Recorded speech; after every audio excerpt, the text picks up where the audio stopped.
Astagfirullah. Subhanallah, subhanallah. Astaghfirullahaladzim alladzi la ilaha illa anta khalaqtani wa ana 'abduka wa ana 'ala ahdika wa 'adika mustaqim. A'udzubika min syarri ma sana'tu wa laka bi ni'matika alayya wa abu bi zambi faghfir li fa innahu la yaghfiru dzunuba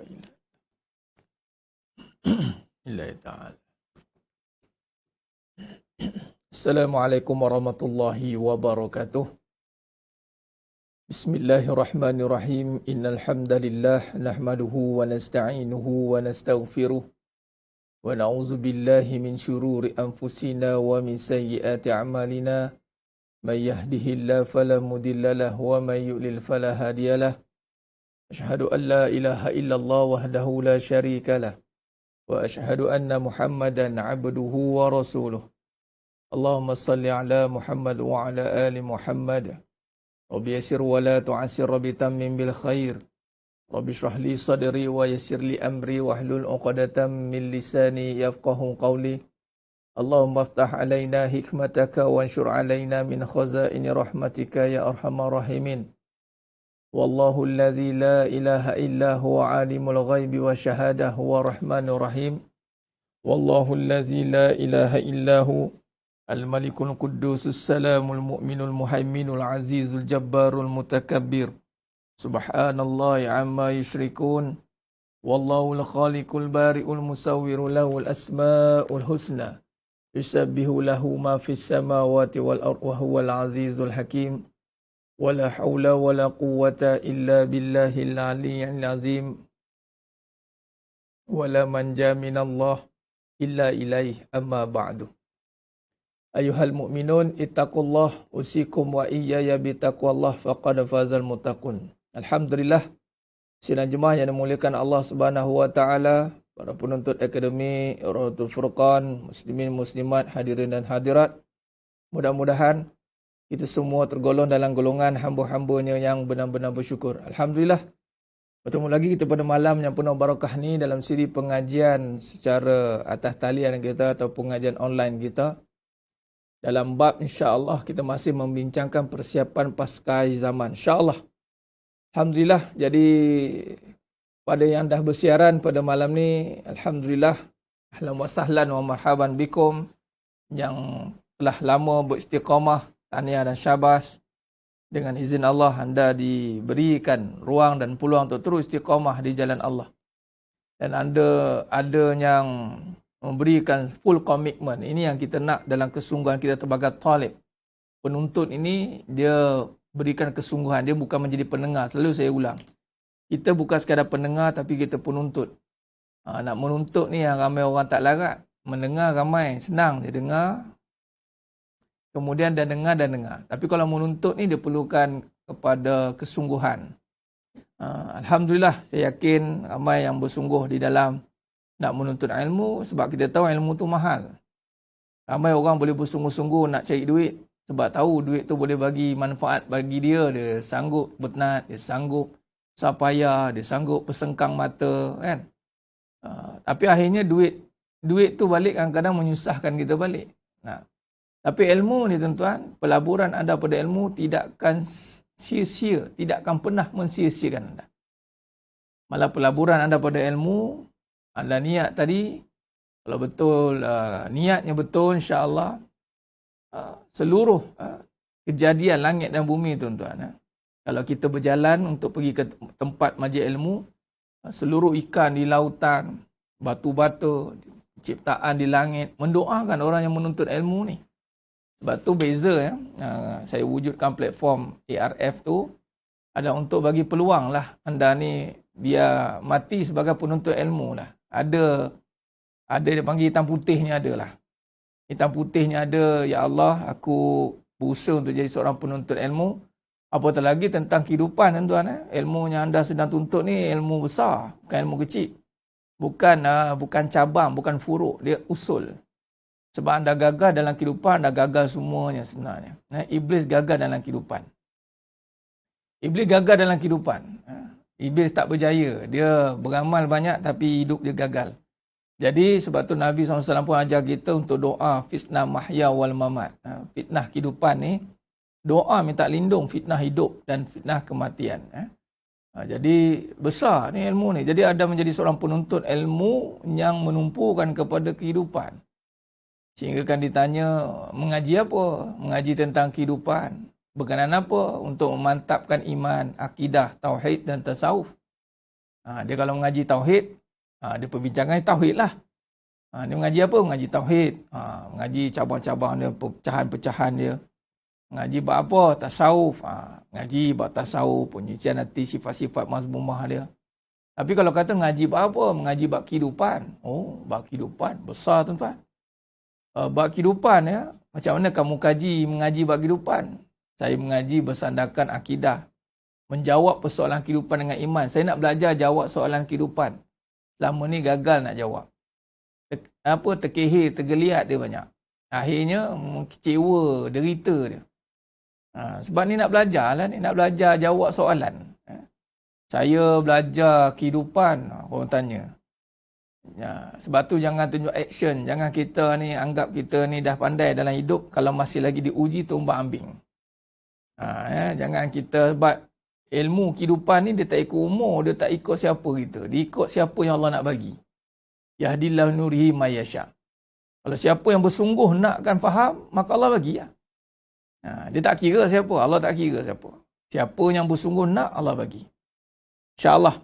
Jadi senajmah yang muliakan Allah SWT yang dah bersiaran dengan saya pada malam ni, kita seperti biasa, kita akan sama-sama mulakan dengan membaca ayat suci Al-Quran daripada surah Al-Hadid. Ni saya buat live lah, kita sama-sama baca secara live. Jadi pakat-pakat ambil tafsir, ambil Al-Quran. Yang kat rumah tu, jangan baca pakai handphone ya. Sayanglah, ambil Al-Quran, mashaf. Ambil mashaf, ambil Al-Quran. Ambil tafsir, sama-sama kita membaca surah Al-Hadid. Mudah-mudahan kita niatkan dengan bacaan surah Al-Hadid ni, saya ulang lagi sekali, keutamaan surah Al-Hadid ni apa? Diriwayatkan oleh Irbad bin Sariyah bahawa pada saat menjelang tidurnya, dan kita anggap ini kelas yang menjelang tidur lah ni. Ujungnya ni pukul 10 dah. Pukul 10 habis pukul 11, 11 lebih mana dah tidur kelas yang terakhir. Maka saat menjelang tidurnya ni Rasulullah SAW membaca Al-Musabbihat. Al-Musabbihat ni yakni surah-surah yang diawali dengan tasbih. Dan bersabda di dalamnya terdapat ayat yang lebih utama daripada 1000 ayat. Iaitu firmannya wal awwal wal akhir. Rawahu Ahmad dan yang lainnya. Jadi ayat yang surah yang kita baca surah Al-Hadid ni ada di dalamnya ayat yang fadilatnya lebih utama daripada 1000 ayat. Tuan-tuan, lain sekali nak baca 1000 ayat berapa surah? Nak kena habis tu. Kan? Nak 1000 ayat ni. Kalau kita lihat, kalau kita tambah-tambah kan daripada surah Baqarah, lepas tu nak habis pada surah Ali Imran, kemudian nak habis pada surah An-Nisa, tak habis lagi 1000 tu. Berapa juzuk nak kena habis tu? Allahu Akbar. 1000 ayat tuan-tuan. Jadi 1000 ayat tu apa? Wal awwal wal akhir wal zahir. Jadi ayat yang berbicara soal akidah ni hebat tuan-tuan. Sebab Al-Quran ni konten utamanya adalah akidah. Dia berbicara tentang kalam Allah, tentang Allah. Biografi tentang Allah. Sebab tu permulaan ayat di dalam Quran itu adalah Bismillah. Dengan nama Allah. Tanpa bermula dengan Allah, maka tiadalah semuanya.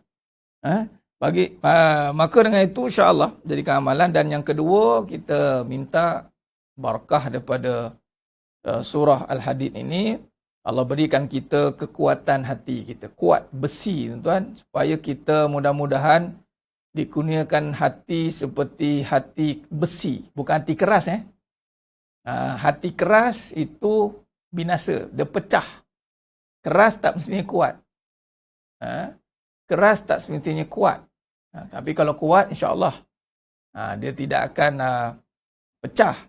Jadi kuat tidak refer pada keras sebenarnya. Kuat-kuatlah. Kuat ni boleh jadi contoh kuat pada angin. Dia bukan bentuk keras. Angin bertiup kuat. Besi kuat. Jadi maknanya kalau ni dirujuk pada besi. Jadi kalau dalam ciptaan ni besi ni Allah beri mukjizat kepada Nabi Daud alaihissalam.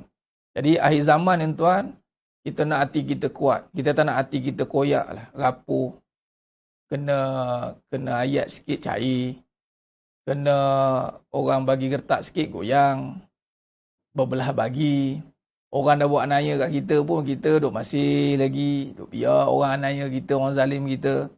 Orang tu dah buat jahat tak kita, patutnya kita kena ada kuat hati untuk membalas dengan kebaikan, tapi kita tak mampu. Sebab apa? Semuanya kerana hati kita tak kuat. Jadi, asbab kita membaca surah Al-Hadid ini, tuan-tuan, sedang jemaah yang muliakan Allah Ta'ala, moga-moga Allah beri kita hati yang kuat. Kalau nak kaitkan hati yang lemah ini pada perempuan, saya melihat tidak tepat sebab orang yang pertama masuk Islam itu adalah Sayyidatina Khadijah radhiyallahu anha al-Kubra. Jadi kuat hatinya. Peristiwa banyak kita dengar cerita tentang Sumayyah, tentang Asiyah, tentang Maisarah. Orang perempuan kan hebat-hebat sebenarnya sebab mereka hati mereka kuat. Kita ni orang perempuan sekarang cegah lebih.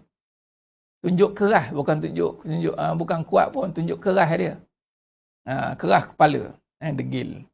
Tapi cepat apa panggil? Bahasa trend sekarang apa, cepat koyak. Tu dia. Cepat koyak, cepat kena, kalau lelaki ni dia pujuk sikit, kalah balik padahal dah buat jahat. Terkenang-kenang lagi kejahatan, kebaikan dia confuse. Jadi hati dia tak kuat. Itu kita bimbang perempuan zaman macam tu, perempuan. Wanita lah. Orang lelaki pun sama lah. Dengan air mata perempuan langsung cair. Kalah. Goyang lutut. Padahal dia buat kejahatan. Kita tak mampu nak cegah kejahatan isteri kita. Kita tak mampu nak jadi isteri yang baik. Kerana kelemahan hati yang tidak dikuatkan dengan Allah SWT. Itu mukadimah lah tu. Biar kita ulang-ulang. Jadi, biar melekat. Fazakir fa'inna zikra tanfa'ul mu'minin. Muka surat 537. InsyaAllah. Dimulakan dengan umul kitab Al-Fatihah. A'udzu billahi minasyaitonir rajim. Bismillahirrahmanirrahim. Alhamdulillahi rabbil alamin. Ar-Rahmanir-Rahim. Maliki yawmiddin. Iyyaka na'budu wa iyyaka nasta'in. Ihdinas siratal mustaqim. Siratal ladzina an'amta 'alaihim ghairil maghdubi 'alaihim waladdallin.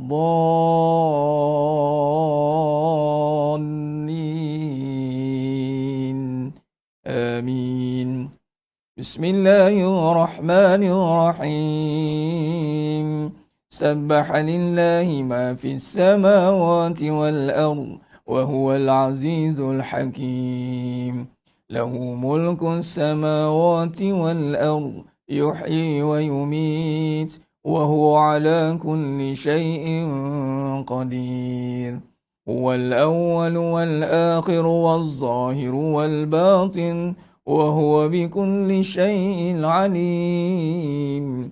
هو الذي خلق السماوات والأرض في 6 أيام ثم استوى على العرش يعلم ما يلج في الأرض وما يخرج منها وما ينزل من السماء وما يعرج فيها وهو معكم أينما كنتم والله بما تعملون بصير. له ملك السماوات والأرض وإلى الله ترجع الأمور. يولج الليل في النهار ويولج النهار في الليل وهو عليم بذات الصدور. آمنوا بالله ورسوله وأنفقوا مما جعلكم مستخلفين فيه فالذين آمنوا منكم وأنفقوا لهم أجر كبير. وما لكم لا تؤمنون بالله والرسول يدعوكم لتؤمنوا بربكم وقد أخذ ميثاقكم إن كنتم مؤمنين هو الذي ينزل على عبده آيات بينات ليخرجكم من الظلمات إلى النور وإن الله بكم لرؤوف رحيم وما لكم ألا تنفقوا في سبيل الله ولله ميراث السماوات والأرض لا يستوي منكم من أنفق من قبل الفتح وقاتل أولئك أعظم درجة من الذين أنفقوا من بعد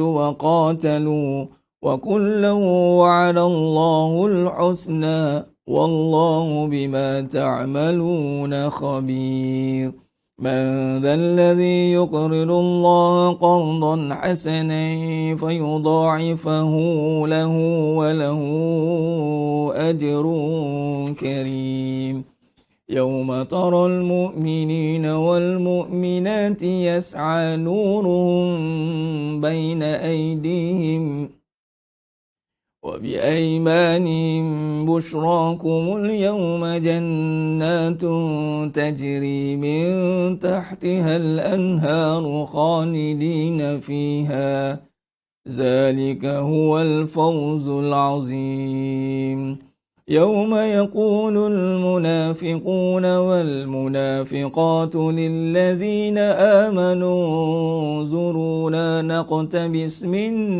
نوركم قيل ارجعوا وراءكم فالتمسوا نورا فضرب بينهم بسور له باب باتنه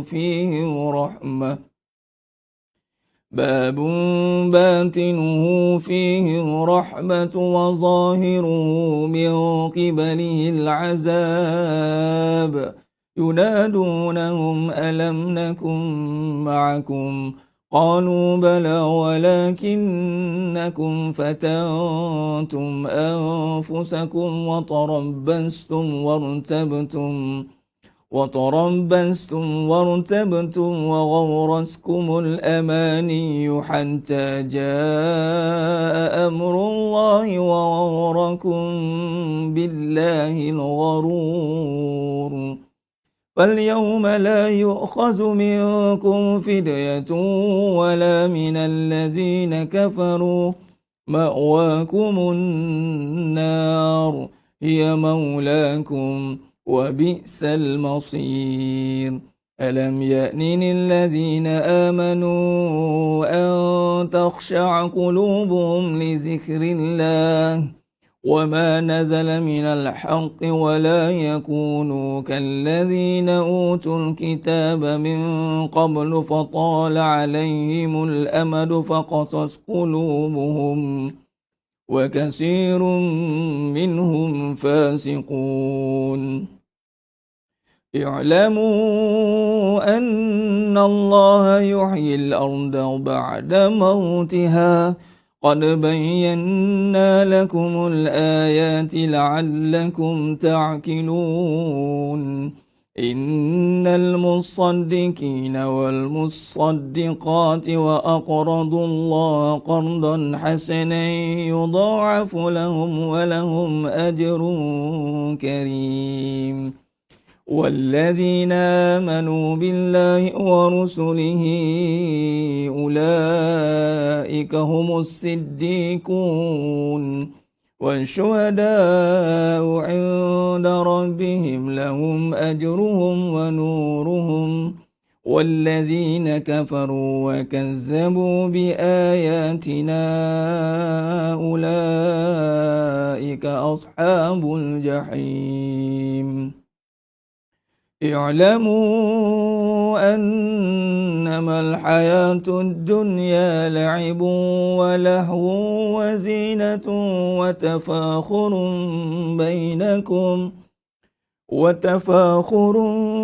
بينكم وتكاثر في الأموال والأولاد كمثل غيث أعجب الكفار نباته ثم يهيج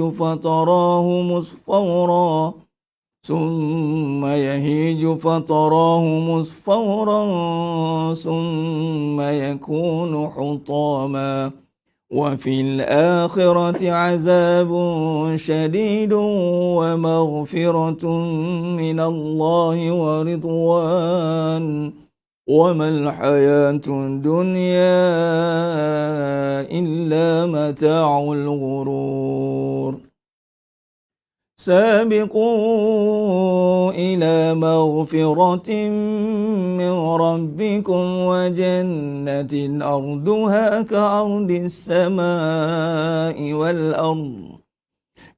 السماء والأرض أعدت للذين آمنوا بالله ورسله ذلك فضل الله يؤتيه من يشاء والله ذو الفضل العظيم ما أصاب من مصيبة في الأرض ولا في أنفسكم إلا في كتاب من قبل أن نبرأها إن ذلك على الله يسير لكي لا تأسوا على ما فاتكم ولا تفرحوا بما آتاكم والله لا يحب كل مختال فخور الذين يبخلون ويأمرون الناس بالبخل ومن يتول فإن الله هو الغني الحميد لقد أرسلنا رسلنا بالبينات وأنزلنا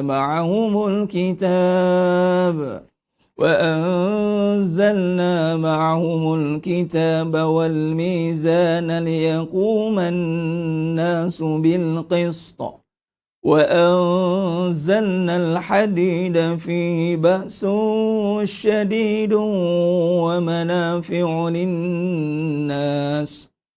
ومنافع للناس وليعلم الله من ينصره ورسله بالغيب إن الله قوي عزيز ولقد أرسلنا نوحا وإبراهيم وجعلنا في ذريتهما النبوة والكتاب فمنهم مهتد وكثير منهم فاسقون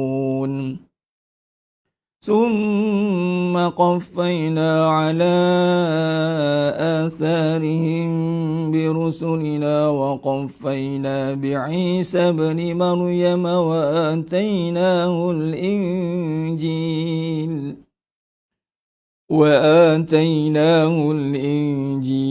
وجعلنا في قلوب الذين اتبعوه رأفة ورحمة ورهبانية ابتدعوها ما كتبناها عليهم إلا ابتغاء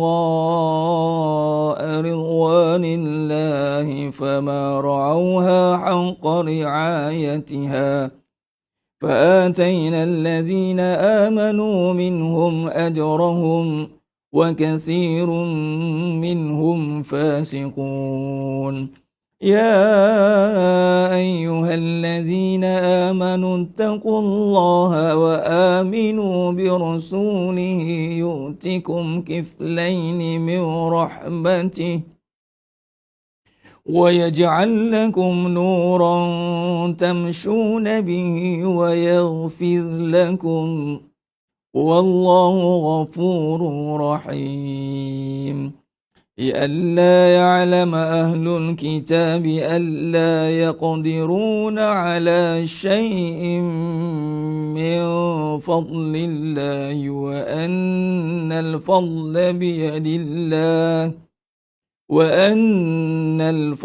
بيد الله يؤتيه من يشاء والله ذو الفضل العظيم صدق الله العظيم.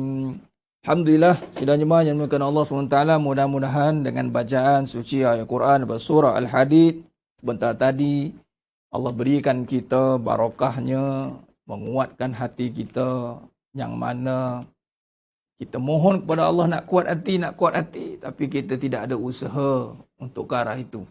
Jadi mudah-mudahan dengan bacaan suci ayat Quran ini, itu salah satu usaha kita lah untuk menguatkan hati kita ni. InsyaAllah dengan kuatnya hati, maka banyak perkara yang kita mampu hadapi dalam keadaan yang begitu mencabarnya. Alhamdulillah.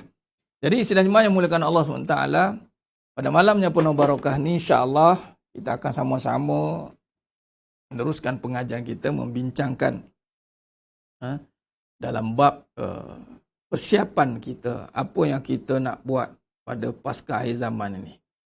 Baik, sebelum saya melanjutkan perbincangan kita ni, saya nak menyentuh satu perkara.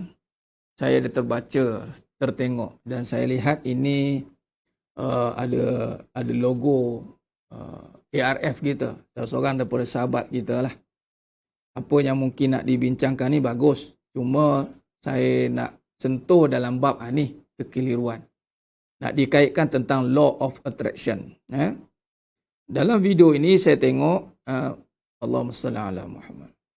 Dalam video ni menceritakan tentang bagaimana dikaitkan tentang keadaan seorang hamba Allah ni, si fulan ni diziarahi oleh baginda Nabi SAW. Lalu, mana video ni sekejap Okey. Dimulakan dengan, ni sebab dia baru share ni, tak apa. Nanti yang terlibat tu saya akan PM direct lah. Tapi tak apa, saya share secara umum ni dulu supaya jadi bahan untuk anda semua. Baik, dimulakan video ni. Siapa yang dah tertengok tu tak apa, share dia tak banyak, cuma memandangkan anda penuntut, jadi saya bertanggungjawab untuk nak memperkemaskan lagi. Ni akhir zaman ni dia akan ada dia panggil kekeliruan. Kita yang dah duduk dalam pengajian, alhamdulillah, sebab kita ada guideline, kita ada panduan. InsyaAllah. Baik. Dimulakan video ini dengan, ini adalah konsep law of attraction yang telah dijelaskan oleh Rasulullah SAW. Mula pun dah salah, tuan-tuan. Nabi tak pernah jelaskan pun konsep law of attraction. Law of attraction ni apa? Michael J. Loser. Faham? Nama orang yang mengasaskan law of attraction itulah Michael J. Loser. Loser tahu? Loser lah, gakal. Tapi bukan ejaan tu. Saya yang cakap loser tu. Pertama sekali, kena faham ya. Apa-apa saja kaedah ilmu yang anda ambil daripada barat, terutama dalam bab motivation ni, dan cuba nak diislamikan. Pertama, sumbernya dari mereka. Walaupun ilmu itu ada yang betul, tapi saya nak beritahu, bila dah bercampur aduk, maka dia tak betul. Baik, saya nak cerita konten utama ilmu yang berorientasikan kepada motivasi barat ni. Apa mereka mengenengahkan apa? Minda. Ni, pikiran. Mereka akan memenangkan pikiran. Bimbang-bimbang dia akan jadi puak khawarij. Tahu khawarij ni? Mengagungkan akal. Lalu dia akan melakukan satu statement secara tidak sedar. Pikiran kita, apa yang kita fikir, itu jadi. Sedangkan dia bertentang dengan apa yang Nabi kata. Nabi tak pernah cakap apa yang kita fikir jadi. Nabi kata apa? Apa yang kita niat, itu yang dapat. Dan niat pula, kena cerita dalam bab niat pula. Bukan niat terus dapat. Macam kita lah niat puasa, dapat tak puasa tu? Nabi kata ada yang puasa lapar dahaga je. Tak semuanya ada niat boleh dapat sebab ada yang berubah niat. Ada niat yang tidak ikhlas, ada niat yang rosak. Anda faham? Tu dia. Maknanya yang lain sangkut-sangkut, sabarlah banyak-banyak. Memang sekarang dah start PKP, orang semua dah berkumpul dekat rumah. Jadi boleh dengar secara ulangan. InsyaAllah. Baik, sambung. Lalu apa yang dikaitkan di sini, permulaan dah salah. Nabi tak pernah explain tentang law of attraction. Hukum tarikan Michael J. Loser ni, dia mengatakan apa yang kita fikir, itu yang kita dapat. Salah.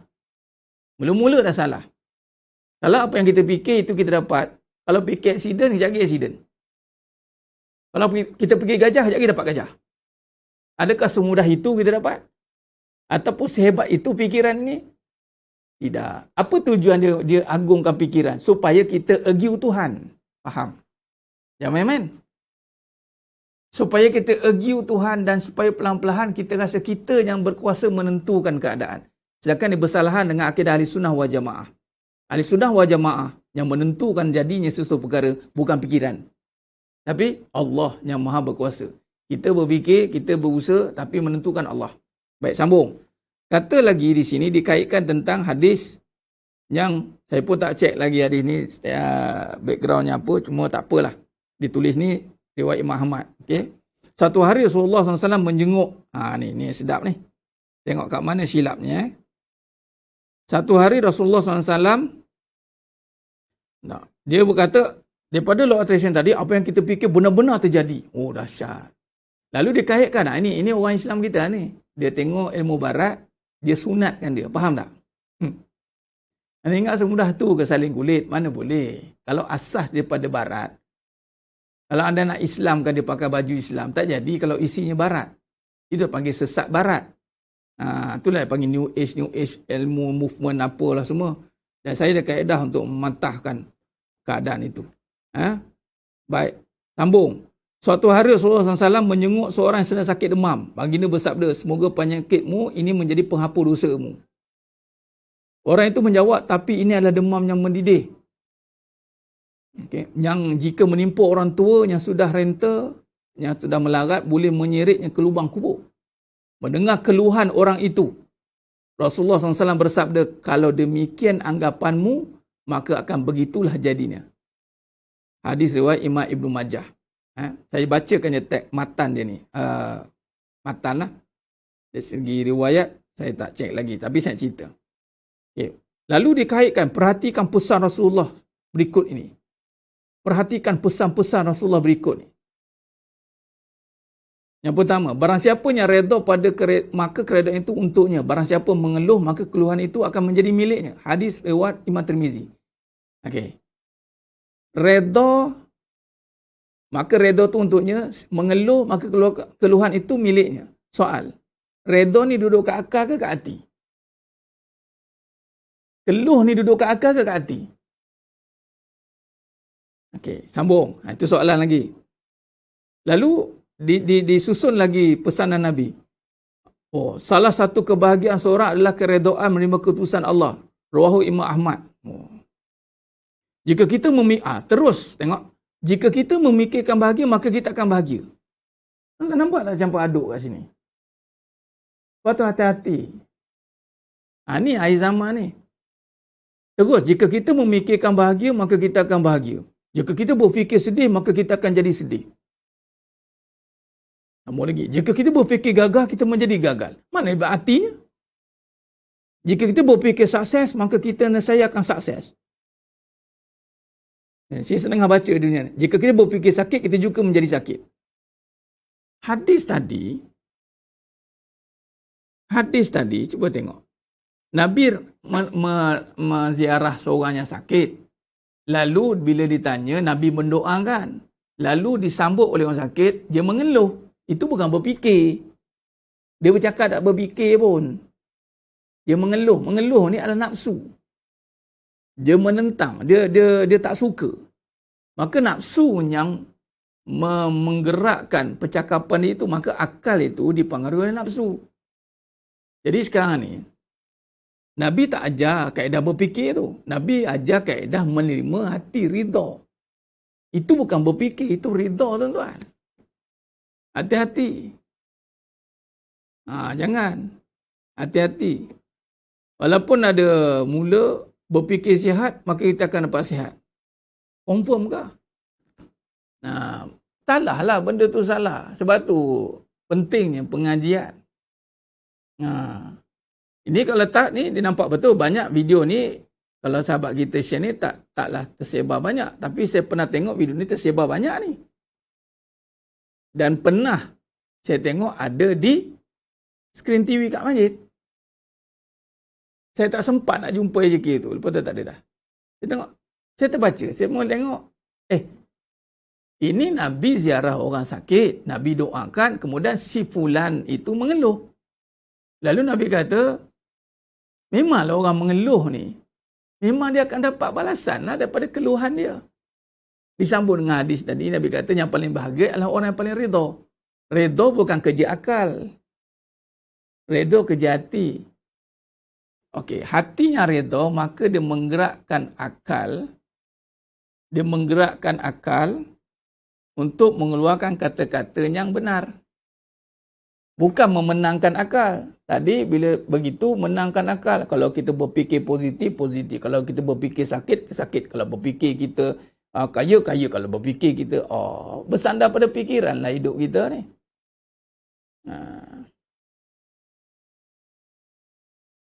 Jadi tidak kenalah law of attraction, hukum tarikan. Bukan seperti begitu. Hukum tarikan, buat baik dapat baik. Itu tarikan yang sebenar. Buat jahat dapat jahat. Buat baik, balas baik. Buat jahat, balas jahat. Perbuatan. Dia bukan sekadar fikiran. Kalau fikiran, duduk saja jadi. Duduk saja jadilah. Tak payah buat apa. Dan akhirnya dia berfikir, aku nak Allah, aku nak Allah. Sekali dapat. Tapi buka aurat. Macam mana? Tak boleh. Tidak boleh. Jadi hati-hati. Allah bagi akal fikiran. Bukan untuk berfikir-fikir. Allah bagi akal fikiran. Itu untuk menentukan hukuman. Hukum hakam Allah Ta'ala. Maknanya halal, maknanya haram. Terus kemudian untuk memikirkan kebesaran Allah. Dia tidak ada apa-apa kuasa. Walaupun saya letakkan mind power juga kuasa minda. Saya pernah sentuh dalam hari Ahad punya kelas. Tapi kuasa yang dimasukkan itu apabila hati yang menguasai akal. Barulah akal itu berfungsi dengan baik. Maka Allah berilah kesan. Itu pun berdasarkan niat dari hati naik ke fikiran. Bahawa betul? Kita seperti apa yang kita sangka tu, itu pendek tu, terpotong tu. Ana indazoni abdibi. Aku menuruti sangkaan hamba-hambaku terhadapku. Dia seperti ini tuan-tuan.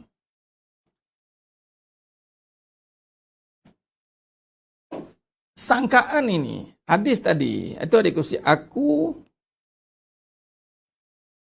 menuruti. Allah besar. Pertama kena faham dulu. Dalam surah Al-An'am ayat 116, jikalau kamu mengikuti kebanyakan sangkaan, surah Al-An'am. Al-An'am. Ini hadis pula, dalil qat'i.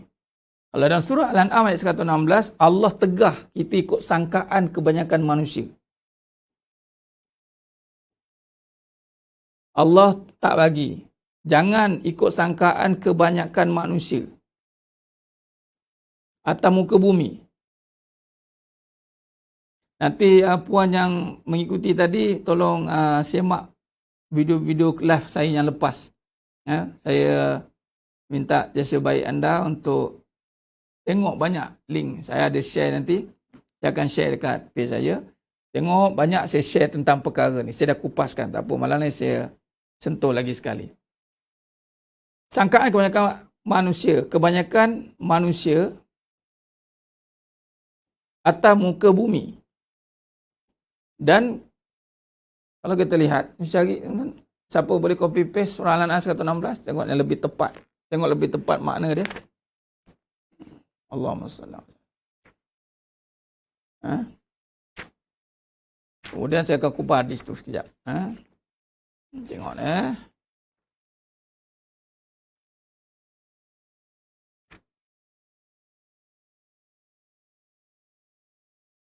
Okey.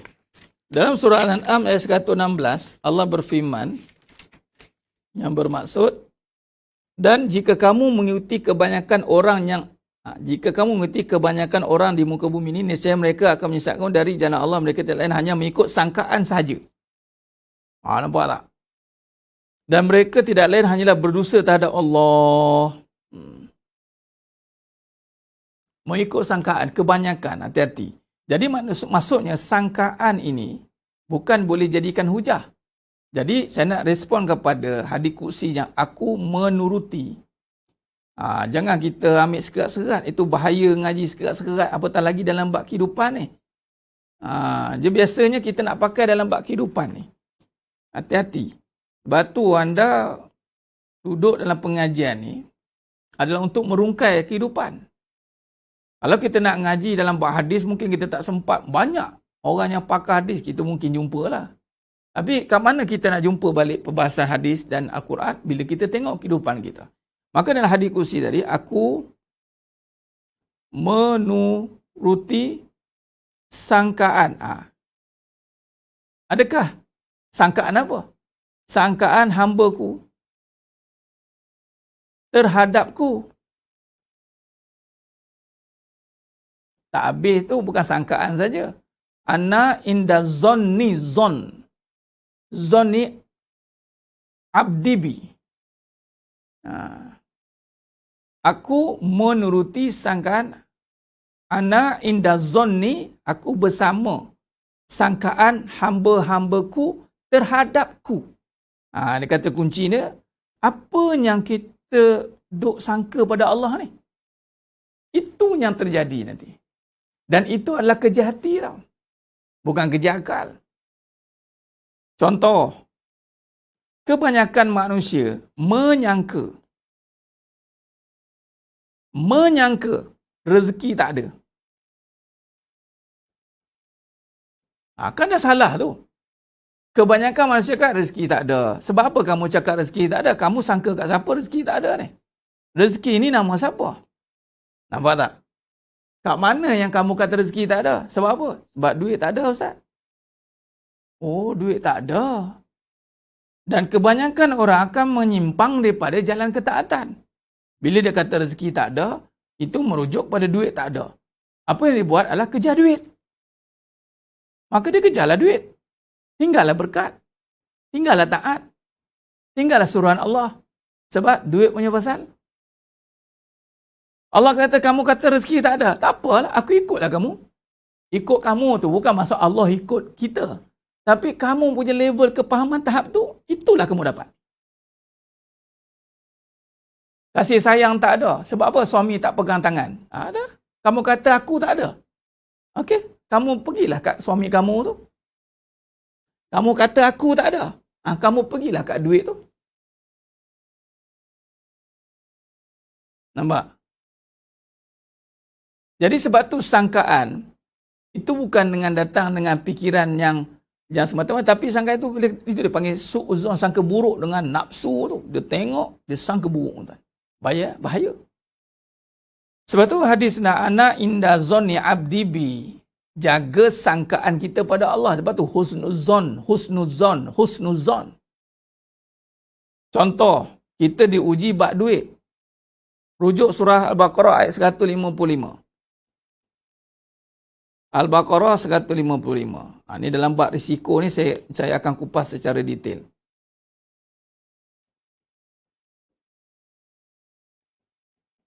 Dan saya pernah sentuh dah dalam hakikat ujian dan masalah. Allah kata apa? وَلَنَبْلُوَنَّكُمْ بِشَيْءٍ مِّنَ الْخَوْفِ وَالْجُوعِ wa naqsim minal amwali wal anfusi was samarat wa basyiris sabirin. Demi sesungguhnya aku akan menguji kamu dengan takut. Takut ini ujian. Adakah gagal? Belum. Selagi mana anda tahu nak handle ketakutan. Apatah lagi ketakutan tentang وَلَنَبْلُوَنَّكُمْ بِشَيْءٍ مِّنَ الْخَوْفِ وَالْجُوعِ. Lapar. وَنَقْصٍ مِّنَ الْأَمْوَالِ. Kurang harta.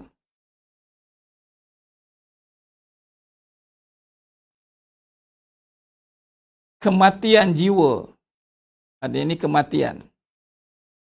وَنَقْصٍ مِّنَ الْأَمْوَالِ وَالْأَنفُسِ. Anfus, mati. Allah uji. Takut dengan kematian. Macam sekarang COVID kan.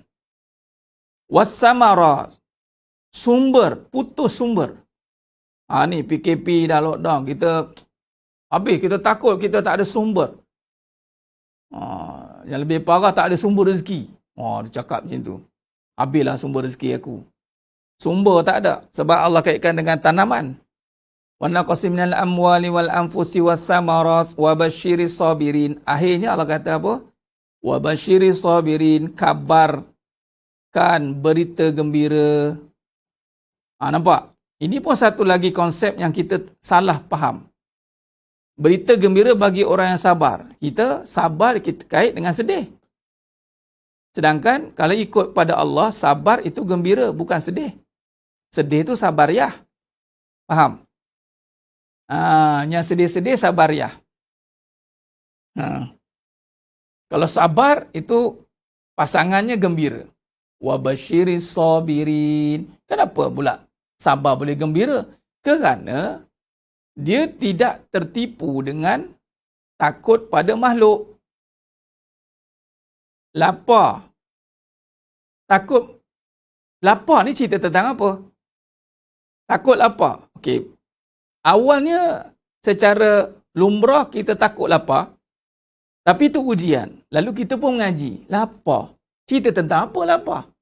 Sebab tu Allah suruh guna. Di sini datang guna akal. Yatafakkarun. Lapar ni tentang apa? Gunakan akal kamu fikir sikit. Kita pun tak mampu fikir. Sebab apa? Tidak ada zikir. Iman tidak kuat. Tidak mengaji bab iman. Kita duk faham lapar apa? Nasi. Lapar makan. Rupanya bab lapar cerita tentang rezeki. Aku uji kamu takut tak ada rezeki. Aku uji kamu lapar. Tapi sebenarnya lapar ni soal rezeki. Kalau kita tak ngaji, kita pun cakap tak ada rezeki. Sedangkan lapar tu memang wujud. Sebab adatnya memang ada makan, tak makan. Tetapi rezeki tidak akan pernah tiada. Orang yang kelaparan, sekiranya dapat tahu daripada orang yang macam contoh kita ni. Saya tengok ada yang share dekat Facebook, siapa yang susah tolong, kita share semua, yang jangan sampai tak makan, nampak? Sekiranya lah kita tahu ada orang tak makan, adakah kita biarkan dia tak makan? Kita ada makanan tuan-tuan. Itu menunjukkan rezeki itu ada. Tinggal lagi dia tak jumpa orang yang nak bagi. Itu je. Itu je. Bukan bermaksud tak ada rezeki. Jadi maknanya di sini, rezeki ada bukan tak ada. Tak ada makan bukan tak ada rezeki. Tak ada makan. Tak ada makan lah bukan tak ada rezeki. Tapi kita tidak diajar untuk akidah. Ini kata ana inda zonni abdi bi tu. Aku uji kamu tak ada makan. Kamu sangka apa kat aku? Adakah kamu sangka buruk kat aku? Sehingga kamu kata tak ada rezeki? Okay, adakah lapar saja? Tidak tuan-tuan. Pada lapar, ujiannya soal rezeki. Soal apa lagi Allah uji? Kekurangan apa? Ujian kasih sayang. Ujian kasih sayang. Dulu jalan rapat, sekarang jalan jauh, distance, social distancing tuan-tuan. Social distancing ni dah di-apply kan dah pada pasangan-pasangan yang dah, orang kata apa, cannot go katanya. Awak jalan dulu lah. Itu dah besar-besar kata. Social distancing. Seorang tidur ke atas, seorang tidur ke hulu, seorang tidur ke hilir. Nampak? Bila Allah uji keadaan gitu, mulut kita cepat dia keluar. Dah tak ada kasih sayang dah. Di manakah kasih sayang? Suruh ngaji tak mau ngaji. Suruh ngaji tak mau ngaji. Sibuk, dia cakap tak ada. Lapar kasih sayang. Lapar juga, lapar kasih sayang. Nampak? Sebab kita ni, bila saya perhati, kita diajar rezeki dengan makan. Sehingga kan doa makan itu adalah kita kaitkan dengan doa Allahumma barik lana fima razaqtana. Kita anggap itu doa makan, tuan-tuan. Sedangkan doa rezeki, apa sajalah Allahumma barik lana fima razaqtana. Doa lah apa-apa rezeki kurniaan, tak kereta ke itu rezeki Allah kurniakan. Ya Allah berkatilah rezeki kita ni ya Allah. Allah barik lana fima razaqtana wa qina azaban. Jangan jadikanlah asbab kurnia ni jauhkanlah daripada api neraka. Ini kita dikaitkan lapar, makan dia, rezeki tu makan. Makan rezeki, cari makan. Jadi bila tak ada makan, tak ada rezeki. Sama juga kasih sayang. Kita ni diajar oleh law of attraction tadi. Diajar oleh barat punya. Berpeluk tu sayang. Sebab tu ramai orang, kalau anak-anak muda ni, dia nak berpeluk dulu. Sebab nak buktikan sayang, belum kahwin lagi. Belum nikah lagi, kahwin dah. Faham tak tu? Nikah belum, kahwin dah, Ustaz. Tu dia. Sebab apa? Kan kalau tak ada buat apa-apa, macam tak sayang dia. Tu nampak. Sedangkan memang buatlah macam tu pun, tak ada masalah. Awak nak berpeluk, nak berkepit, nak mengangkut, itu bila dah halal, buatlah. Tapi bila dah halal, tak buat pula. Bila dah halal, buat, dah tak nak buat. Nak pula, yang dah kecewa. Allah bagi, kahwin lagi. Dah agak-agak pula nak buat. Apa-apa sebab keliru. Nanti bimbang dikecewakan lagi. Dah. Patutnya tebuslah balik. Kamu dah pernah lalui fasa kegagalan. Allah bagi peluang. Lagi sekali. So, janganlah buat perangai yang sama. Ini dah. Saya tak nak. Saya dah puas. Saya dah serik. Di saat saya berikan seluruh kasih sayang saya. Sulaiman ini tidak hargai. Lepas tu Allah bagi dia kahwin lagi. Bila kahwin lagi, dia buat tak tahu. Sebab apa? Saya tak nak tertipu dengan kasih sayang. Betul kan kami kahwin buat apa? Kau jadi tunggu kat situ. Saya tak nak. Kali ni saya takkan tertipu dengan lelaki. Dah tu. Kahwin buat apa? Lepas tu ada pula, saya takkan kahwin. Sebab apa? Saya takkan tertipu dengan lelaki. Pun sama juga. Dia terpengaruh dengan kurang itu tak ada. Amwal. Kurang harta ni cerita tentang apa? Usaha. Ni cerita tentang usaha.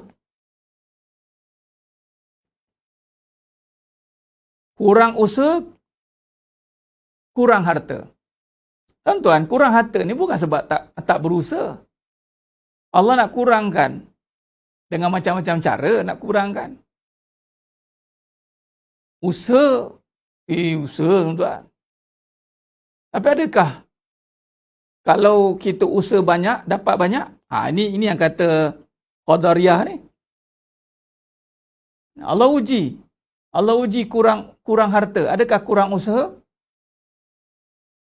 Dah, Allah uji kurang harta sebab harta tu Allah punya. Ramli dah kata, ini harta Ahmad Al-Bab yang punya. Ada kita nampak? Kita nampak usaha punya. Dah kurang ni, aku kena usaha lagi ni. Usaha je kerja dia. Tak cukup ni. Usaha lagi. Sampai waktu solat pun dilanggar. Sampai mengaku pula aku tak solat. Terror. Bukti pula tu. Kan? Dikabarkan berita tu, video tu, katanya video potong. Dia nak provoke, tak kisahlah. Kalau bab-bab itu jangan buat. Bab agama jangan buat gitu. Jangan buat lawak gitu. Kalau kata dia nak memeli orang. Dia tak boleh. Buat lawak gitu. Kalau kau nak bagi tahu, aku tak solat. Apa solat? Air buduk aku tak tahu. Amboi. Kau nak pelilah. Orang-orang yang solat pun ngumpat aku katanya. Nak cerita macam tu. Tapi tak kira lah apa pun alasan kamu. Kamu tak boleh cakap gitu. Patut kamu hormatlah status solat tu. Tapi ustaz, yelah berlapik lagi tu kan. Berlapik lagi tak cakap tu. Saya tengok ada ustaz yang tegur kan. Yang buka aib mungkin katanya apa? Allah dah tutup aib, Allah buka, kemudian Allah tak ampunkan orang begini. Nah, tapi ada satu ayat lagi power tuan nak pakai. Saya nak pakai malam ni. Tuan-tuan, Allah kata, celakalah orang yang lalai pada solat. An solatihim sahun. Neraka wil. Celaka.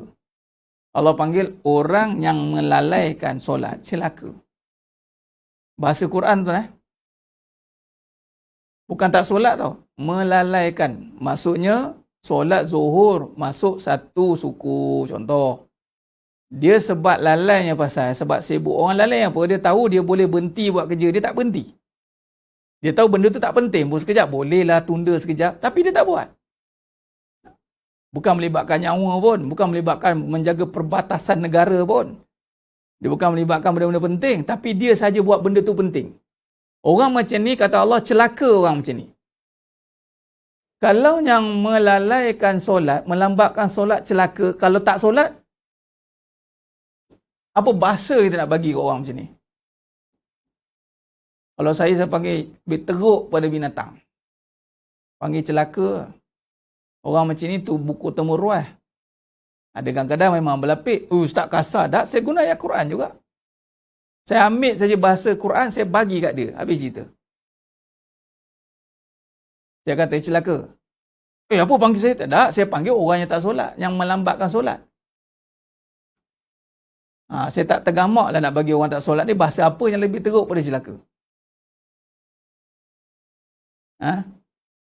Ni kalau bahasa kebenaran tuan. Benanah tinggal dengar orang. Dalam dahsyat lagi, orang yang membutakan hati dia, memekakkan telinga dia, membutakan mata dia pada mendengar, membuat hukum Allah. Allah kata apa? Ulaikal an'am balhum adhal. Mereka ibarat binatang. Malah lebih teruk daripada binatang. Kita boleh tak panggil? Aku nak panggil kau apa? Nak kena binatang, kau teruk lagi daripada binatang. Marah tak? Tahu pun. Ustaz, tak saya cakap ikut ayat Quran. Malah binatang pula, Al-An'am, binatang berkaki 4, yang ternak. Termasuklah lembu, dan saya pernah sentuh dalam bab apa? Khinzir, babi. Khinzir termasuk binatang ternak, cuma haram untuk kita. Tapi dia binatang ternak, tuan-tuan. Jadi kalau Allah kata, lebih teruk daripada binatang, Al-An'am, bukan hayawan, tak, An'am. Maka orang yang tak solat lebih teruk dari, jawablah sendiri. Lepas tu mulut, nak sangat paku balik. Lebih teruk daripada babi. Tu je bahasa dia. Kadang-kadang kita doa-doakan juga, kita doakan, tapi bahasa yang tepat, kena letak pada tempat yang tepat. Jadi jangan marahlah kalau orang dia kena dicelakakan, orang marah sebab dia mengundang kan. Tu bahasa dia tuan. Tu Al-Qurannya bahasa. Ni kata-kata mana dalil tekok ni. Memang saya pakai betul-betul tuan ayat Quran. Bahasa kebenaran. Jangan ingat. Dan celaka juga ditujukan kepada orang yang kumpul harta. Al-humazah tu. Orang yang kaki ngumpat. Wailul likulli humazil humazah. Celakalah orang yang mengadu domba. Dan menghitung-hitung hartanya. Nampak? Memang layak panggil celaka tuan. Celaka. Saya macam tu. Tu ayat dia. Celaka tu apa? Itu ayat Quran. Celaka tu hina lah. Celaka tu hina. Kecelakaan. Saya takut cawak je kat anak tu. Kecelakaan. Ditimpa kecelakaan. Itu apa? Kemalangan, teruk. Jadi celaka ni dia akan ditimpa musibah lah. Celaka ni. Faham? Jangan main. Itu je bahasa je. Kalau orang yang tak ingat Allah, ini dipanggil bahasa kias. Kias yang kita tadabbur, tazakkur. Bukan sekadar tazakkur kita kaji ayat tu je. Tapi kita kaji dengan kehidupan. Contoh tuan-tuan. Ni masih cerita bab ni. Kita dah buka di tadi, saya terus ceritalah. Dah akhir zaman punya cerita, yang kekeliruan ni kita kena rungkai. Contoh tuan-tuan, bab zikir, ingat Allah ni. Ingat Allah. Dinisbahkan dengan tasbih. Salah satunya adalah tasbih. Iaitu subhanallah. Menyucikan. Jangan menyekutukan Allah. Dan Allah bagi tahu seluruh ciptaan. Wallahul khaliqul bari'ul musawwiru lahul asma'ul husna yusabbihu lahu ma fis samawati wal ardh. Seluruh ciptaannya, ciptaan Allah bertasbih. Seluruh. Sabbaha lillahi ma fis samawati wal ardh. Kita baca surah Al-Hadid tadi. Sabbaha lillahi ma fis samawati wal ardh. Okay. Mari kita tanamkan betul tuan-tuan. Seluruh ciptaan Allah itu bertasbih. Termasuklah kalau ciptaan Allah Al-An'am. Ini cara kita nak kaitkan. Binatang, ternak. Khair. Binatang ternak termasuk tak apa? Khinzir, babi tadi tuan-tuan. Khinzir. Kalau kita sebut pada perbahasan, dia tak kira mencarut. Kalau sebut di luar topik, tu baru kata mencarut. Kalau dalam perbahasan, itu memang dalam topik. Baik, kalau seluruh ciptaan tasbih, termasuk tak babi? Yang duk kita kata hina-hina tu. Najis-najis tu. Pada sudut najis mughalazah berat, ya. Tapi pada hakikatun, Allah jadikan binatang yang kita duk pandang hina tu, tasbih tak pada Allah? Tasbih. Okey, kalau kita tak tasbih pada Allah, lebih teruk dari jawab sendiri. Tu je lah. Tak usah nak bajet mulia lah. Tak usah nak bajet jalan berkepak. Tak payahlah. Ustaz, jadi satu dosa ke solat lambat? Bukan satu dosa dah, satu kecelakaan. Jadi janganlah suka-suka lambatkan solat. Tak boleh. Sebenarnya tak boleh. Tak ada kompromi. Melainkan benda-benda yang ada musyakkah. Ada rusah dia. Itu cara kita susun tu kan. Baru kita rasa Allahu Akbar, malunya. Aku ni ketua pula tu. Kita ketua. Sebab tu Allah kata, sebab saya kait pula. Ustaz, kenapa setahap macam tu kajinya? Allah kata kan, dalam surah At-Tin, laqad khalaqnal insana fi ahsani taqwim. Summa radadnahu asfala safilin. Kemudian Allah jadikan seteruk-teruk kejadian. Serendah-rendah kedudukan. Pertama di neraka, kedua di dunia. Dalam kejadian yang kita duk pandang macam, cannot go lah binatang ni. Kamu akan lebih bawah daripada binatang ini. Di saat kamu tidak memuji Allah. Tuan-tuan, kalau minta dipuji, dah lah tak memuji, minta dipuji, memang mengundang keji lah. Bukankah binatang ini orang keji? Sekeji-keji kita keji binatang itu, tempatnya di sisi Allah tetap mendapat iktiraf tasbih. Kita berpakaian, nampak bersih tapi najis. Wangi pakaian. Nak orang perempuan bangga pakai minyak wangi. Sak. Jual. Sedangkan bau saja dah macam dosa zina dah. Bau wangi, tetapi binatang berjalan di sebelah anda bau busuk.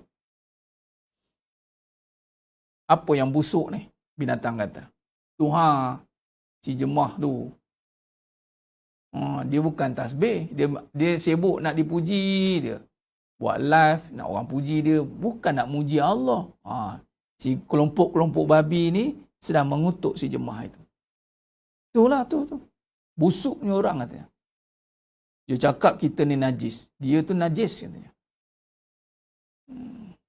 Tuan-tuan, ni bahasa dia. Ni baru betul. Ni bahasa dia. Jangan kita action jalan atas muka bumi ni tanpa sedar binatang menghina kita. Sedangkan langit bersedia untuk menghempak makhluk yang bernama manusia. Bumi bersiap sedia untuk menelan manusia. Tapi kerana rahmat rahimnya Allah, Allah tahan. Itu saja. Dan kerana kemuliaan baginda Nabi SAW, maka kita terselamat daripada bencana-bencana itu. Jadi sedang jemaah yang dimulakan Allah. Jadi kesimpulannya apa? Kesimpulannya, kita kena faham kedudukan kita lah. Tugas kita itu, ini nanti kita kupas lain.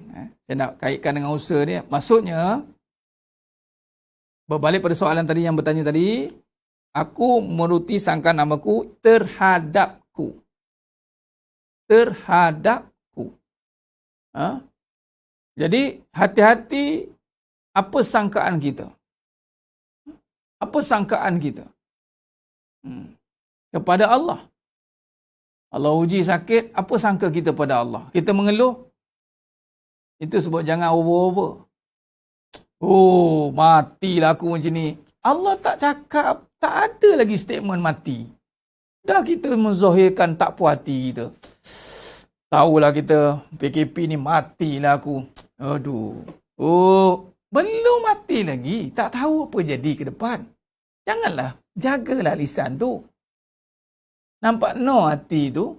Nampak no hati tu? Tiada Allah. Patutnya jadi susah. Okey.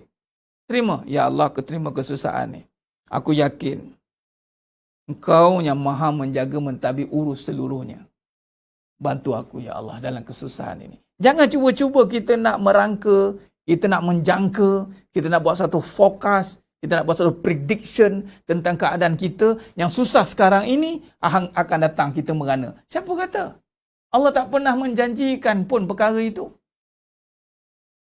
Allah tak pernah menjanjikan kesusahan menyebabkan kamu melarat. Allah tak pernah, Nabi tak pernah pun bercakap begitu. Tapi kerana hati kita yang ketandusan ilmu tentang kehidupan yang dibimbing dengan kebenaran, buta dalam melihat siapa yang mentadbir kehidupan ini. Sebab itu Allah uji kita mengeluh. Sebab tu benda yang paling senang nak buat ketika susah, mengeluh. Benda yang paling susah nak buat kita ketika senang adalah bersyukur. Allah lupakan sekejap susah saja, lupa terus kita nak syukur. Syukur ni apa? Untuk appreciate, untuk kita gandakan. Kalau dapat suami, kita nak all out nak buat baik dengan suami. Asal dapat suami yang santai, dia langsung tak buat. Suami tak suruh pun tak buat lah. La ilaha illallah. Tak disuruh, tak buat. Nak diketuk, baru berjalan. Itu nak masuk dia. Dia jadi blur. Tak tahu nak buat apa.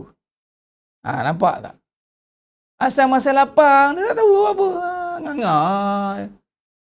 Itu maksudnya. Tak ada inisiatif untuk rajin. Dia jadi malas. Itu Allah bagi sihat, malas. Allah bagi suami yang tak banyak cerewet, dia ambil mudah. Suami saya okey apa? Bila dah okey dia, melompat-lompat dia keluar. Keluar. Bila tengok GPS tu, dia punya, kalau pasang GPS kat kaki tu, dia punya jalan tu, zap. Macam tu ha. Macam tu jalan dia. Gimana tu? Suami saya dah bagi kebenaran. Oh, ya ke? Dia gunakan kesenangan dia pula untuk dia susah untuk kehendak dia.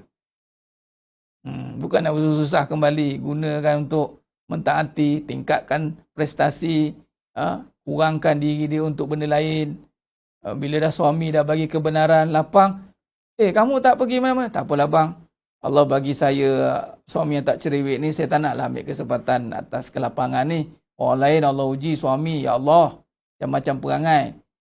Jadi saya tengok Allah uji suami yang macam perangai, nak lagi jauh pada suami. Allah bagi suami yang tak banyak perangai pun nak jauhkan suami. apa punya pesen lah kadang-kadang tu kan. Yang bagi suami banyak perangai pun nak lari pada suami. Sebab dah tentulah banyak perangai. Yang tak banyak perangai pun nak lari pada suami juga. Sebab apa? Suami okey. Jadi masa banyak dengan kawan-kawan, me time. Masa dengan, bukan dengan suami. Mungkin dengan anak-anak. Hati-hati Masa banyak dengan anak-anak pun kena quote-unquote sebab kalau anak dengan suami, mana nak utama? Suami. Jangan buat main. Ni masa banyak anak lah bang. Alasan anak je alasan dia. Lepas tu tak tahan lagi. Sama-sama lah tolong. Sudah.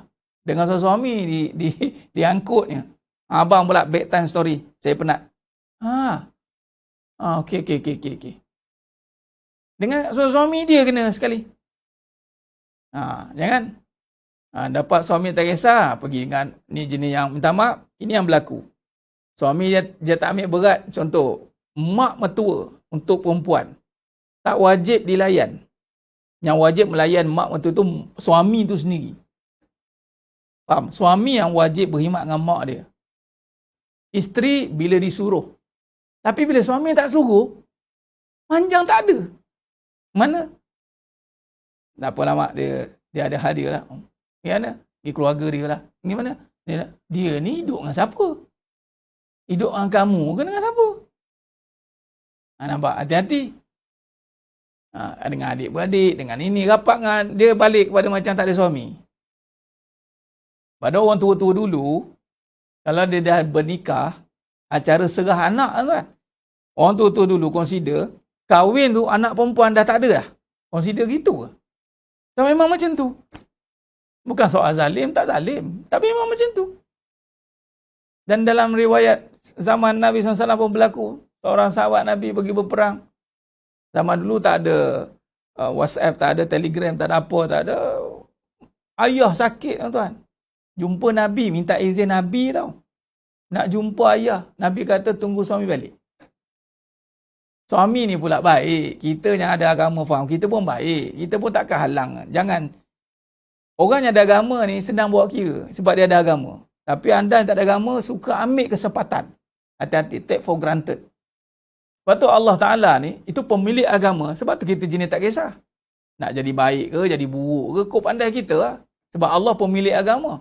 Jadi kita rasa macam bebas kan. Sama juga dengan orang agama. Bila dia ada agama, memang dapat banyak kebebasan sebenarnya. Sebab agama tidak pernah mengongkong seseorang itu. Yang mengongkong seseorang itu adalah dunia. Orang dunia suka ngongkong.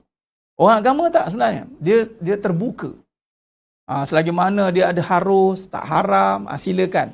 Sebab yang haram tu sedikit sebenarnya. Contoh makanan yang haram. Kalau tuan-tuan bezakan makanan yang haram dengan makanan yang halal, banyaknya haram ke banyaknya halal? Halal. Yang haram sikit, dia one corner saja yang haram. Yang halal, sebesar-besar supermarket halal. Jadi, yang haram juga dicari ya. Macam tu lah. Bila kata suami, dia ada agama, open. Dia tak kisah, pergilah. Harus kan? Tak wajib. Tapi tuan-tuan, itulah dia. Dia akan buat ikut hak dia, ikut suka dia. Suami pula jenis, tak apalah. Tak kisahlah. Hati-hati sebab tu, mana suami-suami yang, jangan, suami saya okey. Suami okey ke suami mengalah? Hati-hati. Patutnya dah diberi kebebasan begitu. Jangan sampai terbabas. Tapi itulah manusia kan. Diberi senang, lupa. Diberi sihat, lupa. Itu Nabi kata. Bagi suami yang senang sikit, lupa. Hati-hati. Jadi sidang jemaah yang memuliakan Allah SWT, ya itulah dia. Bila macam tu, hidup jadi tidak terurus dengan baik. Dia akan jadi. Sebab tu, mana-mana yang tidak kembali kepada surat Allah. Macam contoh, seorang isteri tak balik kepada kedudukan asal dia dengan suami dia. Dia tak balik, dia tak rapat. Dia tak bina hubungan yang rapat. Dia rapat ni sekadar nampak macam loving saja. Tapi tak rapat. Rapat bukan dengan loving perasaan. Duk kata nampakkan macam, ya nak nampak macam lah. Tapi hukum tak ada. Taat tidak ada. Dia rapat ni bila taat. Dia bersedia mendapatkan apa-apa saja koman, suruhan daripada suami dia. Dia bersedia. Bukannya mengambil ambil peluang. Contoh, ini berlaku bagi yang ada 2-3 isteri. Hati-hati. Ramai juga isteri yang ambil peluang, dia panggil isteri part time. Mentang-mentang isteri kedua, isteri ketiga, part time. Suami pula suka ambil kesempatan juga. Biarlah dia. Isteri ketiga, isteri kedua, biarlah dia. Tak boleh. Anda tak boleh buat macam tu. Isteri pun bukan bermaksud, ini hari aku free. Tak ada. Anda tak terlepas walau sesaat daripada seorang kewajipan bagi seorang isteri. Tinggal lagi diberi kelonggaran. Itu saja. Allahumma salli ala Muhammad wa ala ali Muhammad. Jadi sedang nyemah yang mulakan Allah SWT. Diberi kelonggaran, tu saja. Tapi ramai yang ambil kesempatan. Itulah dia, mengambil kesempatan di atas kelonggaran itu. Lalu sekali, terus longgar hubungan tu. Lepas tu tak boleh. Dia tak ada istilah isteri part time, dia tak ada istilah suami part time. Semuanya full time. Baik. Jadi sedang nyemah yang mulakan Allah SWT. Baik, maka berbalik pada perbincangan kita tadi. Bila kata, kalau kita lihat, kita nak menumpukan. Bila sebut tentang, saya jadikan topik tadi sebagai main point kita malam ni lah. Iaitu hati-hati dalam kecelaruan pemikiran yang menjadi tumpuan kepada berlakunya kerosakan. Pemikiran ni hati-hati. Sebab musuh akan masuk melalui pemikiran. Jadi, persiapkan fikiran dengan hujah kebenaran. Macam tadi. Hadis tadi. Kait balik dengan Nabi pergi ziarah orang sakit. Kemudian Nabi doakan. Kemudian orang tu mengeluh. Itu bukan kena-mengena dengan pemikiran tu. Itu kena-mengena dengan keluhan. Keluh ni, yang ni mengungut kufur. Jadi kufur azab pedih. Patutnya Allah bagi sakit, ya terima, ridha. Bukannya prediction lagi, menyangka akan datang lebih teruk. Jadi dia bukannya berbicara soal fikiran, bukan. Memang kalau kita lihat, antara ujian akhir zaman ni juga, memang Barat ataupun musuh Islam lah, Barat musuh Islam atau musuh Islam. Barat ni taklah semua musuh, tapi saya letakkan musuh Islam yang datang pada Barat. Dia akan meletakkan, kita panggil think ni, fikiran itu keutamaan. Fikir ni yang nombor satu.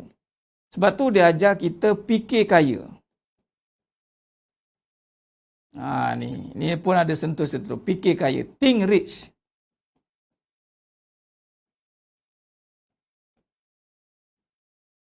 Sifat ni tuan-tuan. Ni sifat. Sifat pula bukan benda. Bukannya sifat fizikal. Bukan. Sifat yang berbentuk dia panggil apa? Lumrah fitrah. Sebenarnya kaya ni fitrah. Sifat yang fitrah, tiba-tiba disuruh fikir. Tiba-tiba terus fikir kaya. Maka apa direction dia? Dia suruh fikir benda, bukan fikir kaya. Dia suruh fikir RM. Dollar. Tu yang harus fikir. Nampak tak? Nampak. Sama juga dengan fikir kasih sayang. Fikir, dia suruh fikir. Jadi apa yang dia suruh buat? Fikir perbuatan lah. Dia bukan suruh kenal sifat. Sebab itu berlaku kecelaruan kat sini. Kita fikir benda tak patut fikir. Benda ni tak boleh fikir. Sebab tu tidak boleh berfikir tentang kaya. Kaya tak boleh fikir. Nak fikir duit bolehlah, fikirlah duit. Tapi kaya bukan fikir. Kaya apa? Feel. Bila you fail to feel, you are fail. You fail to feel, maka you are fail. Gagal nak merasai. Dia bukan fikir. Dia feel rich. Fikir, rasa kaya. Bila think tuan-tuan, maka kita akan persoalkan kaya. Lalu kita persoalkan siapa? Kaya ni pelan-pelan membawa kepada siapa? Allah kan? Lalu sekali persoalkan, Allah ni kaya tak? Aku tak ada duit ni. Nampak tak? Tak ada kaya. Kita ni miskin. Kita ni miskin tuan-tuan. Kita tak layak jadi orang kaya. Orang kaya ni semua mereka dah ambil dah. Nampak tak? Mereka punya orientasi. The richest man in the world. Nombor 1. Sampai nombor 10. Dia saja. Richest man. Tapi orang ngaji, dia boleh tipu lah yang tak ngaji kebenaran. Tapi kalau dia ngaji kebenaran, dia tak tipu. Nombor 1 kaya, sampai nombor 10 pun dipanggil kaya. Kalau sama, itu bukan dia. Orang lain dia tipu lah.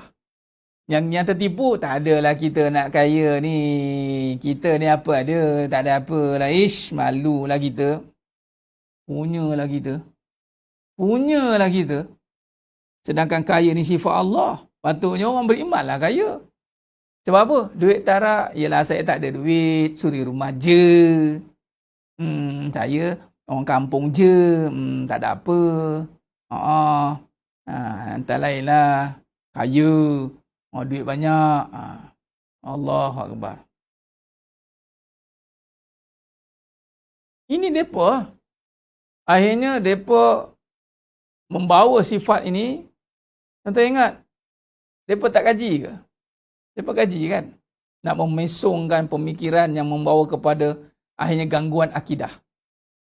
Dan sekali, kita argue tentang kaya. Lalu kita argue tentang siapa sebenarnya? Kita argue tentang Allah. Ini yang bahaya. Sebab tu dia nak menangkap fikiran. Kalau fikir kaya, kita kaya. Kalau fikir bahagia, kita bahagia. Hati-hati dengan fikiran ni. Fikiran tak ada apa-apa manfaat kalau tidak dibangunkan dengan iman. Hati-hati. Terutama dalam bab motivasi-motivasi ni. Sebab tu saya lebih tengok. Saya buat kajian tengok pada motivasi ni, hati-hati. Jangan ikut-ikut dengan kaedah yang bermula dengan fikiran. Bila berfikir dia hati-hati. Tengok apa yang disebut. Kalau dia pergi fikir tentang sifat, tu salah tu. Bahagia sifat, kenapa nak fikir bahagia? Tuan-tuan, bahagia tu sifat bukan benda. Kenapa kata nak fikir bahagia? Yang anda fikir bukan bahagia. Anda fikir rumah. Rumah luas. Anda fikirkan laut. Fikirkan pasangan yang romantik. Itu benda tuan-tuan. Bahagia bukan untuk dipikir. Bahagia untuk dirasai. Nampak? Dah lama ni tanpa sedar. Kalau tak ada, tak ada lah. Yang ngaji pun terbabas juga. Dari share tu. Sebab tu saya kata kalau sebut orang kaya, saya memang cut terus. Tak ada orang kaya. Orang berharta. Kita nak lebih langkah berhati-hati. Itu cara kaedah kita duk menjaga benda tu. Allahumma salli ala Muhammad wa ala ali Muhammad. Baik, jadi sidang iman yang dimuliakan Allah SWT. Itulah dia perbincangan kita pada malam ni, insya-Allah. Moga-moga Allah rahmati kita semua.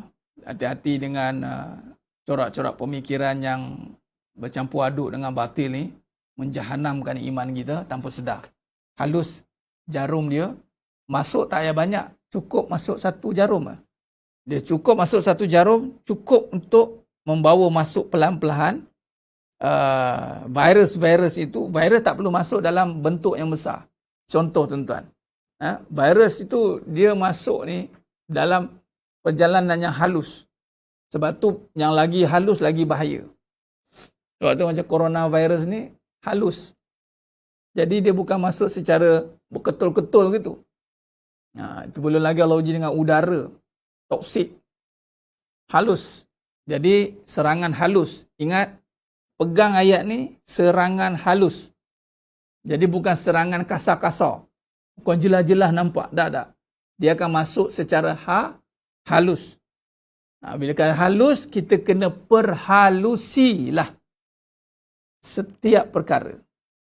Macam contoh malam ni, nampak? Kita kaji, dah terbarai, terbuka. Allah, salah ya Ustaz? Ya. Anda bayangkan, Allahu Akbar, anda sebut hati ada serangan-serangan halus. Hati-hatilah. Ya. Jangan tinggal doa minta lindung daripada azab kubur, wa azabi jahannam, wa fitnatil mahya wal mamat, wa min fitnah masih syahrid dajjal. InsyaAllah, berazamlah hancurkan kebatilan, tegakkan kebenaran, insyaAllah. Khair, moga-moga Allah rahmati kita semua. Ustaz, kalau fikir nak cari harta yang banyak tu salah ke Ustaz? Nak cari harta yang banyak. Nak cari dah salah dah. Kita dah bincang dalam bab ni puan. Kenapa nak cari? Perlulah. Perlu harta banyak. Kalau perlu banyak, silakanlah.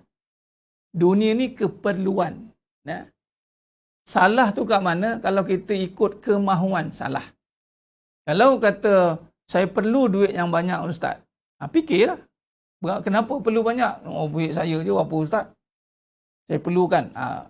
Dunia keperluan. Jadi benda perlu memang fikir. Keperluan memang fikir. Nak makan, fikirlah. Nak makan apa ya? Makan nasi lah. Tak payah fikirlah, kita rasa.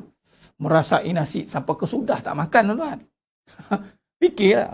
Ustaz nak fikir makan nasi. Fikir. Tapi kita bukan ingat nasi, ingat lain, fikir lain. Ingat lain, fikir lain. Ni bincang lain lah besok. Ingat adalah menghayati sifat. Macam nasi. Kita tak ingat nasi, kita ingat rezeki. Nampak tak? Perbezaan dia kat situ. Fikir itu perlukan pelaksanaan. Anda fikir nak makan, pergilah masak. Nak masak apa? Tak payah fikirlah. Tak masalah. Lainlah makan aulia. Makan aulia tak apalah. Ada. Sebab apa? Orang lain masakkan. Tu tak apa. Dia tak payah fikir. Tu. Sebenarnya memang ada makam martabat dia tak payah fikir sebab ada orang lain fikir untuk dia. Fikiran tu tetap berlaku. Cuma dia tak sempat fikir benda tu kerana fikiran dia sibuk memikirkan ilmu, memikirkan segala hujah-hujah, memikirkan segala ni. Akhirnya Allah datangkan orang yang perlu menyokong, memikirkan kemaslahatan orang yang memikirkan jalan Allah ni. Berfikir juga tapi dia tak berfikir banyak untuk perkara tu. Tu cara dia. Dan berfikir luar kotak. Bukan fikir luar kotak, orang beriman fikir tanpa kotak. Without the box. Bukan out the box lagi lah. Without the box. Memang fikiran orang beriman ni, dia tak ada batasan, melainkan yang membataskannya adalah halal dan haram. Itu je. Sebab tu orang beriman ni hebat. Sampai ke syurga dia fikir tu. Fikir. Sampai ke sana. Macam mana nak buat duit ni masuk syurga? Ya? Nampak? Dia tak ada limit. Sebab dengan Allah ni tak ada limitation.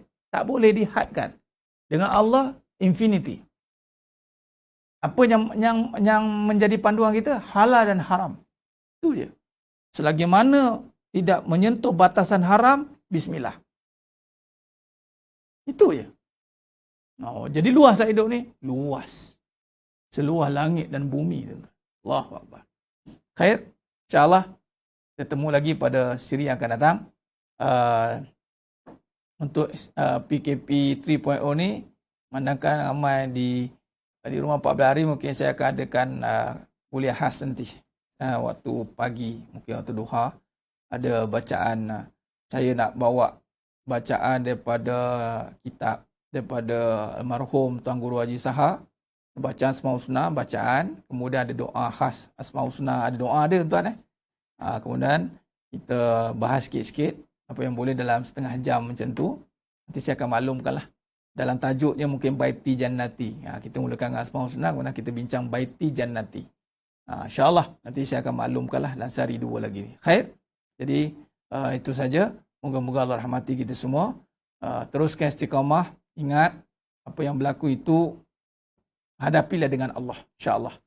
Allah akan bantu kita walaupun kita susah macam mana, dengan Allah insya-Allah nampak jalan keluarnya nanti insya-Allah. Wa may yattaqillaha yaj'al lahu makhraja.